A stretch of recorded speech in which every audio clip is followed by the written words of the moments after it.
4 ရက်နေ့မှာအားလုံးမင်္ဂလာချက်တီပေါင်းတဲ့ပြည့်စုံကြပါစေ96ပါးယောဂတွေမှာကင်းရှင်းပါစေ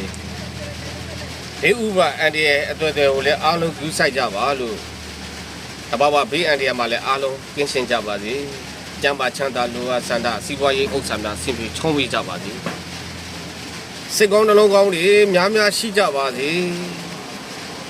လောကရဲ့ဓာတ်ကိုလည်းကြံ့ကြံ့ခံနိုင်တဲ့လူသားတွေဖြစ်ပါစေအမြဲတမ်းခွန်အားဗလာနဲ့ပျော်ရွှင်ဆုံးနေ့ရက်တွေကိုဝေကြီးဥစ္စာနဲ့အားလုံးကောင်းကောင်းမွန်မွန်ချောချောမွန်မွန်နဲ့ဖြတ်တန်းနိုင်ကြပါသည်လုပ်တဲ့အရာဟူသည်များအားလုံးအစဉ်ပြေချုံးဝေးကြပါသည်လို့တောတာအရှင်ပေါင်းမေတ္တာစိတ်လေးပို့တာပါတယ်ကျမ်းပါရေးနည်းနည်းလေးချုပ်ရင်းနေတဲ့လူတွေကိုယ်စိတ်ကိုနိုင်ထားပြီးတော့ကိုအားကိုရာဆိုပြီးတော့လက်မထောင်ပြီးတော့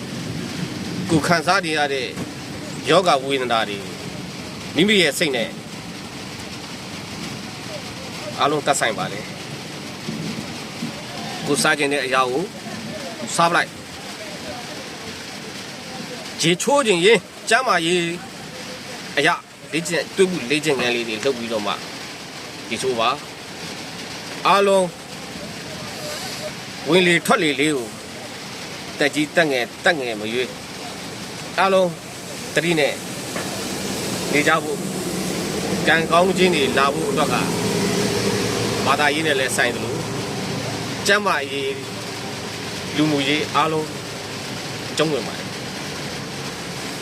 ကြောက်ရှင်ချမ်းမြေပါစေလို့ကြည့်တဲ့သူတိုင်းကြည့်ရှုသူအတိုင်းကိုအားလုံးတယောက်ချင်းစီကိုကျေးဇူးတင်ပါတယ်ကျွန်တော်တက်နိုင်တော့လေးကိုယ့်ဘက်ကဆွမ်းနိုင်တော့လေးအားလုံးကြည့်ရှုသူအတိုင်းကိုစိတ်ပျော်ရှင်ချမ်းမြေအောင်တနေ့တာအတွက်အားလုံးလန်းဆန်းငွေကြေးတွေခက်ခဲမှုလုံးဝမရှိပါစေနဲ့လို့မေတ္တာအာဒီတာလေးအမြဲတမ်းပို့လာတာရအသေးပေးသည်ဖြစ်စေအလိုက်ပေးသည်ဖြစ်စေအလိုက်ပေးဖို့ပြောတာမဟုတ်ပါဘူးနော်အားလုံးပြုံးရှင်နိုင်ပါစေလို့ထာဝရပိုင်ဆိုင်ကြပါစေအဓိကလောကကြီးမှာအရာရာအားလုံးကိုဖြတ်တန်းနေတာကအဓိကအရင်ခံနေတာငွေပါဒီငွေကြီးဥစ္စာနဲ့အားလုံးအဆအဆရရအားလုံးအစီပြေချောဝေးကြပါစေဒီတခန့်ရဲ့ဒီဘူရီယိုလေးကိုတင်လိုက်ရပါတယ်အားလုံးစိတ်ကြမ်းမှခြင်းကိုယ်ကြမ်းမှခြင်းနဲ့ဘဝကိုဖြတ်တန်းနိုင်ပါစေ